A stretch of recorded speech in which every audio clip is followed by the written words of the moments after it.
আসসালামু আলাইকুম সম্মানিত খামারি ভাইরা। আজকে আমি এসেছি একটি খামারে। আসলে খামারের মুরগির বয়স আজকে 19 দিন।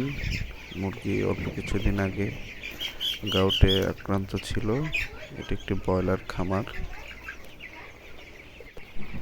গাউটের লক্ষণ আসলে মূলত হঠাৎ মৃত্যু, মুরগির পায়ুপথে প্রচুর ইউরেটস জমা হয়, যা মূলত দেখতে সাদা চুনের মতো।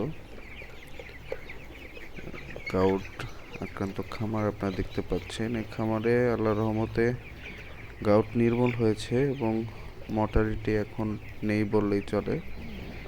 তো আমি আজকে আবারও খামারটি ভিজিটে আসলাম, এসে আপনাদের সাথে ভাবলাম যে শেয়ার করি। এখানে আসলে কোনো অ্যান্টিবায়োটিক ব্যবহার করা হয়নি বা অন্য কোনো মেডিসিন ব্যবহার করা হয়নি। আমি খামারের ভাইকে পরামর্শ দিয়েছিলাম যে প্রচুর পরিমাণ পানি খাওয়াতে হবে।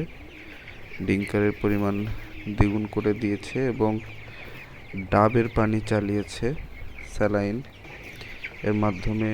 কিন্তু আলহামদুলিল্লাহ প্রাকৃতিকভাবেই গাউট এটাতে সেরে গেছে।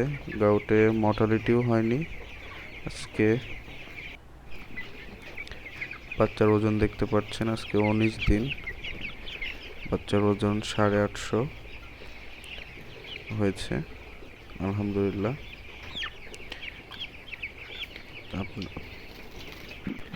গাউটে আক্রান্ত হলেই ভাবনার কিছু নেই, মুরগিকে প্রচুর পরিমাণে পানি খাওয়ান। ধন্যবাদ সবাইকে। ভিডিওটি ভালো লেগে থাকলে অবশ্যই লাইক এবং সাবস্ক্রাইব করবেন। আর কেমন হয়েছে অবশ্যই কমেন্টে জানাবেন।